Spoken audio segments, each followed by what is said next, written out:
I'm so grateful, Patricia, you're here. We're going to talk about Lawyers Without Borders. And for you MVP who's listening in, this is where any tega masikio. Sit back, relax, take some notes. Maswali pia umekaribishwa later on. Give an opportunity to call and ask Patricia questions. Patricia, hebu tuambie, Lawyers Without Borders. First, who are you, Patricia? Okay, I'm an advocate of the High Court of Kenya. And I just do work around human rights. In my current role, I'm an assistant attorney. I provide support for the current project called Wildlife Crime Prosecution for Lawyers Without Borders. All right. So what is Lawyers Without Borders? I know that you are a non-profit organization, 20 years in the game. Yes. Why? Why did you decide Lawyers Without Borders? Because we felt that we need something to traverse borders to be able to access justice, to promote rule of law, to promote human rights. So we felt that it would be ideal to have an organization that can be able to do a series of interventions to be able to achieve this. Hence the reason why we had Lawyers Without Borders. All right. Now, I'm looking at your mandate. What is the mandate? So our mandate is ideally to build the capacity of justice system actors to, respond and promote rule of law. And these will be, say prosecutors, lawyers, judges, to be able to effectively deal with cases that come and to just ensure that we have access to justice, rule of law, human rights. What a noble cause. These engagements, you've been having them in Kenya for how long? For quite some time now, because we've had a series, especially focusing on building the capacity of prosecutors in Kenya. It's been a number of years. So for the current project, we've had it for roughly 2 years. We are at the very penultimate stage of it, and we'll be finalizing tomorrow. Now, for out of curiosity, when you say building the capacity for prosecutors, what does that look like? Ideally, that would be training on new skills. We have something in local trial advocacy.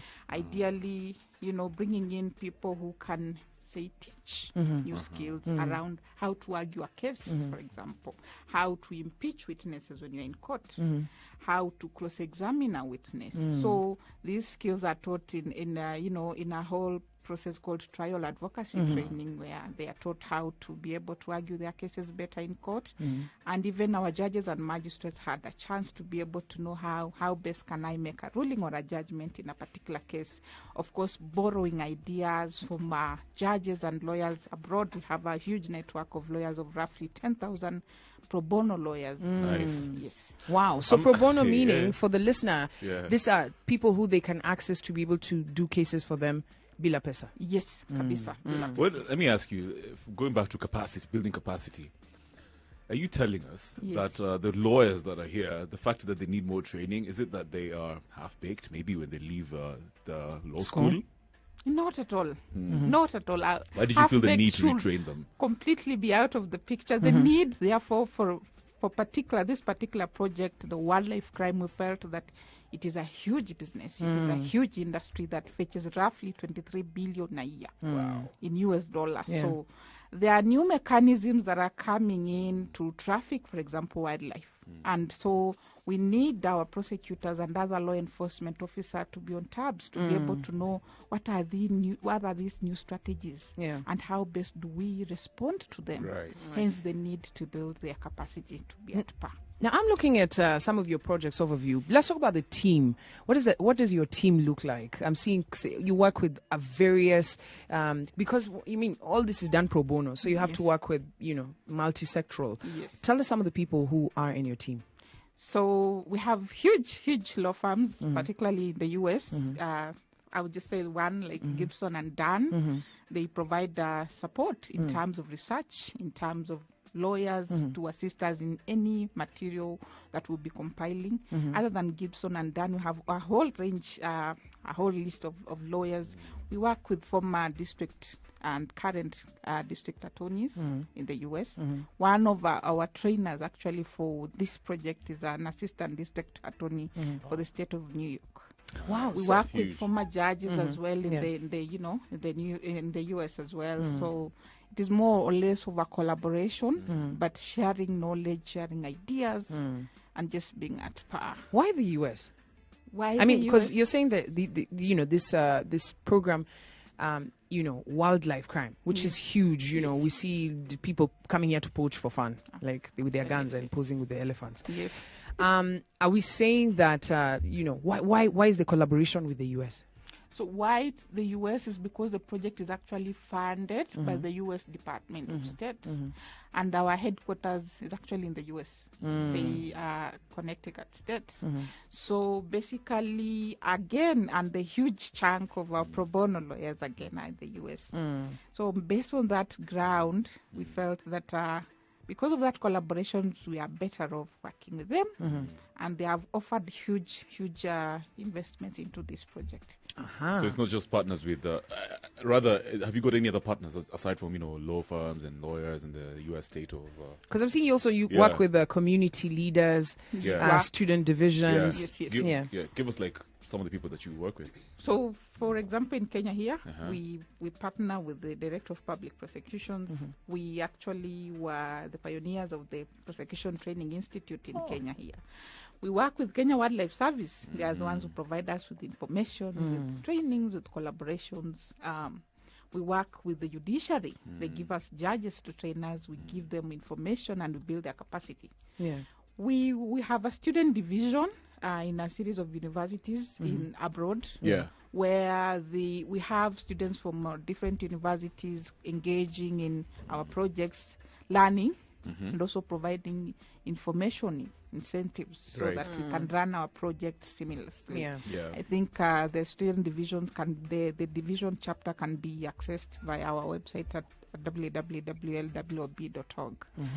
Now, so basically what I'm getting is Lawyers Without Borders, the main issues are, social justice issues like, wildlife crime. And, in countries like Kenya where people sort of get away with it, or you go to court. I see cases all the time. They go to court and you wonder, Allah, where did the case go to? Yes.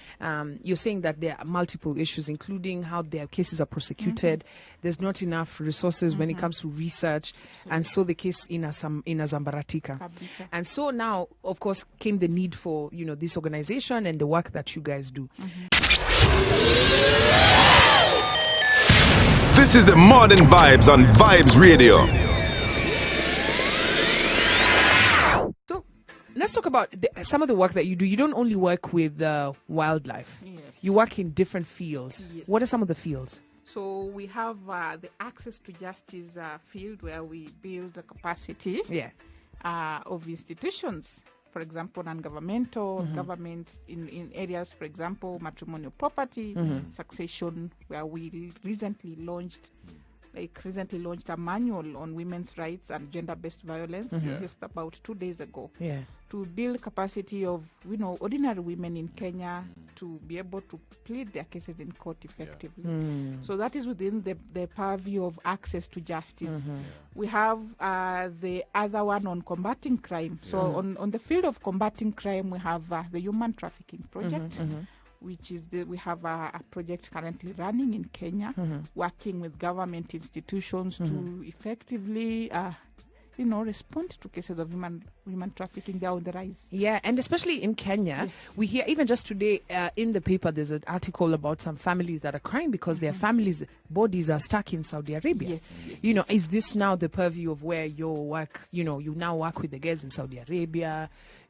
We have a new project that is just about to launch that will be working on labor practices, trying to see how best we can collaborate with the countries where we are exporting our labor force from. So hopefully we are able to deal with these recruiting agencies, governments there, to have a better working system, so that we do not have more cases of women coming back dead. And we've had so many who do not know what they are going to do. They are just told, we have a job for you. And they wake up in the morning, wanaenda yo kazi. What they don't know is how then the situation will be there. Perhaps they get there, wanapata passport yao imechukuliwa. They are not getting enough funds, so they are mistreated where they are. So we want to have some standardized way of doing things. For example, have a standardized way in which government is able to know who are these recruiting agencies and how best do we collaborate with them so that we are able to give a fair practice for those involved. Yeah, I'm curious now, Patricia, especially when it comes to matters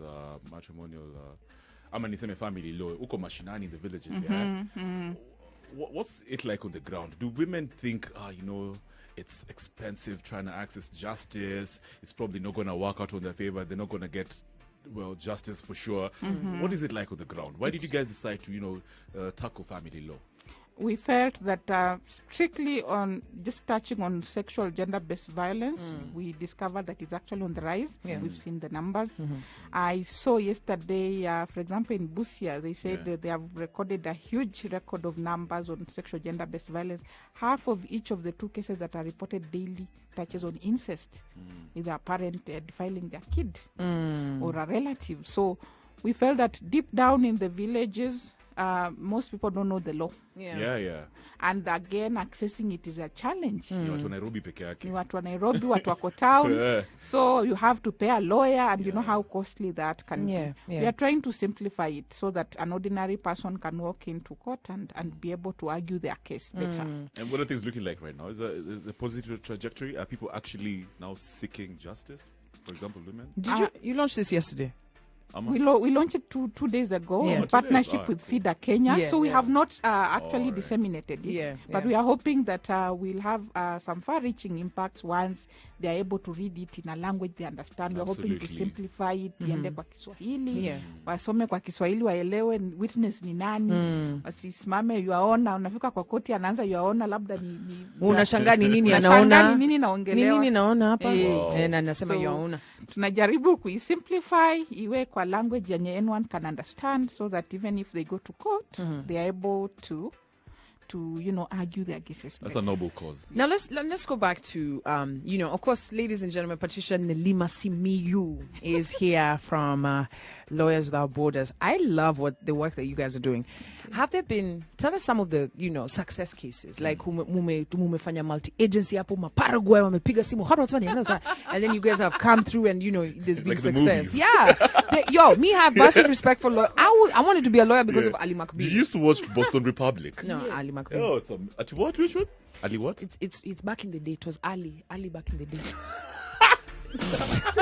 Ali Makbil. I don't even know it. You know it, yeah?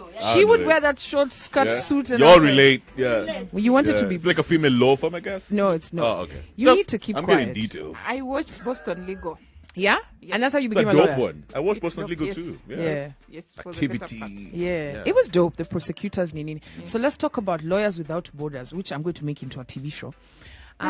What are some of the successes you've had? So we've assisted governments, for example, Kenya, Bolivia, Thailand. They have been able to adopt standards on human trafficking with support from Lawyers Without Borders. We've had, for example, like I mentioned earlier, the current Prosecutors Training Institute in Kenya was a child of Lawyers Without Borders. We've had prosecutors benefit from skills from there and churned into the market, and they're doing okay. We've had over 5,000 Kenyan prosecutors benefit directly from the training. We received feedback, personally I received feedback from one of prosecutors. Did they get like a certification or something to show that they went to... Yes, Nice. I got feedback from one of our prosecutors, and he told me, Patricia, I'm thinking I got this promotion courtesy of a range of trainings I've received from Lawyers Without Borders. They have literally sharpened me. So if their lawyers were listening to us right now, maybe young in their career, and they're like, because it's always good to be in, as many seminars, trainings as possible to sharpen your skills. Yes. How can they register or be part of it? So I would say they can just be on the lookout. We have our social media platforms. Like I mentioned, we have student divisions in a range of universities. We are trying to have them work around working with students, say, in Kenya and in Tanzania. Right. But currently, we are actually working with 3 students, more of a mentorship program. They are part of this current project. They are the Kenya School of Law right now. And they are able to learn from the prosecutors what are the skills they are going to apply. They are able to see them prosecute. They are able to see them cross-examine. Nice. They are able to see them impeach witnesses. And we are hoping that it can help sharpen their skills. Wow. And hopefully impeach other people too. Yeah. Important people. Hello. 16 minutes to 10 a.m. Patricia, thank you so much for coming through. LWOB, that's their handle on Twitter. Are you guys on Instagram? We are on Instagram, again, that handle as well. LWOB. And Facebook as Na well. Facebook. Kama unasikia hii interview na umependa vitu mama Patricia anasema, enda uangalie page yao kwa sababu wanasema they have even launched something for sexual gender-based violence. Kama ulikuwa una try to access justice na umesema nimeshindwa, you can start with them kwa sababu wamepartner na FIDA. I've forgotten what FIDA stands for. Federation of Women Lawyers Kenya. Kabisa. You say it better than me. Thank you so much for coming through. More vibes we play 24/7 on Vibes Radio.